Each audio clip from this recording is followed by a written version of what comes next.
kind of near where this is going back to Wednesday. I just wanted to sort of relive that moment, because I think for a lot of people it was such a beautiful thing that you, of all people, just happened to be out for a walk with your friend Kieran. When, I don't know, for you, can you remember the feeling when you realised, oh, I'm going to have to try and save this woman? Can you remember that moment? I can, yeah. It was a real rush. Like everything was so slow but so fast at the same time. It was nearly as someone else came into my body and just completely took over. It was like that second instinct of being trained as a lifeguard just completely kicked in.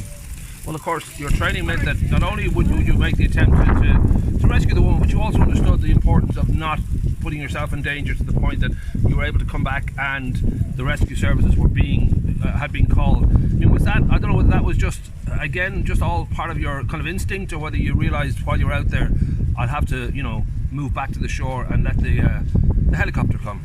Yeah, well, I suppose being part of Poseidon Life Saving Club and John Doyle as the head coach, he would always kind of drill it into your head saying, you are the main priority if you ever get into an incident. And you always have to protect yourself, and you always have to make sure that you're safe as well as the other person is safe. So he was kind of glad that I recognised my limitations and came back to shore then. I'm guessing, even though you know what you're supposed to do, but I'm guessing there's still a side of your brain that is completely frightened, completely, you know, not sure what's going to happen. Yeah, I suppose I knew the risks getting in, but it all kind of, even over the past couple of days, it kind of has all kicked in to the brain, and kind of very overwhelming, I suppose. Well, I would say that for the lady, obviously she's incredibly delighted that it happened to be somebody like yourself that was there. I presume and hope she's doing all right now, that she's... yeah, she came up and thanked me when we were in Vincent's. Oh, great, that's good to know. Now, I did speak to you a little bit earlier just about, there was another incident yesterday where a guy who was a strong swimmer, but people took it upon themselves, they felt that he might be in trouble because he was so far out. There are certain things you feel that people should be doing if they want to go for a swim in these winter months.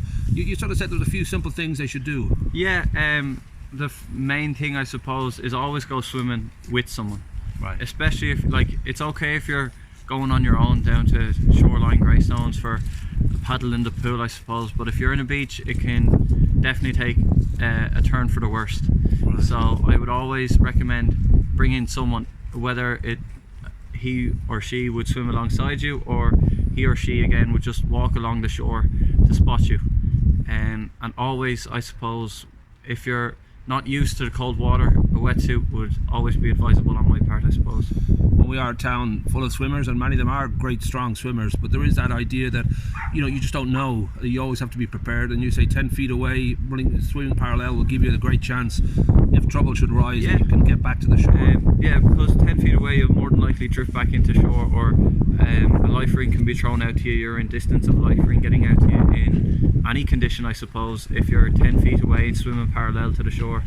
And it just makes, like, especially if the shore is quite shallow, like, and you're coming in and you can find your footing maybe 5 feet away from shore, it can be a great help. Now, we should give a shout out to the Irish Coast Guards. The Greystones guys are always there.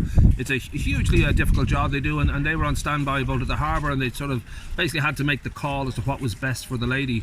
And it is a kind of such an important part of the town to have the Coast Guards there. The Coast Guard, I would say, are one of the most busiest people in Ireland. It would be a very busy job because they have so much pressure on them. I think I was talking to John coming to an interview for Virgin Media there on Friday, and he was saying that the Coast Guard train 6 hours every day. Wow. Rescue 116 trains 6 hours every day. The same incidents, and they would always pick out what they'd done wrong or how this or that could have gone better. They have to be match fit every single day. It's not like you can take a day off. No, you have to be on top of your game every single day. Now, we should say that you've spoken to some lesser outlets than the Greystones Guide. We'll say Claire Byrne, you mentioned there that you're on VM1.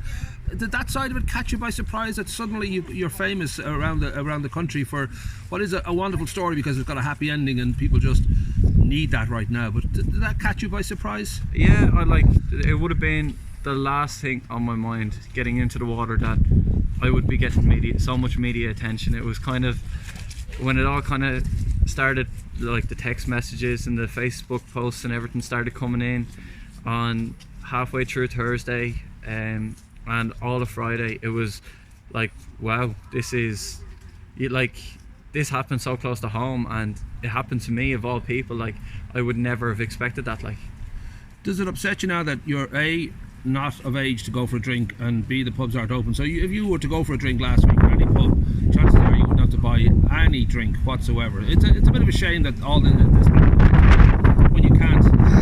Yeah, well, I suppose a drink after it wouldn't have been too bad, but I kind of have to keep it in line with the restrictions at the same time, I suppose. So, well, I will say everybody was absolutely delighted, and there was a story that people needed really, and that we've put that advice in there for those who feel they are strong enough to go in the water even when it's wintry, but just that there are simple rules you can follow that will obviously make it a lot less dangerous. Yeah.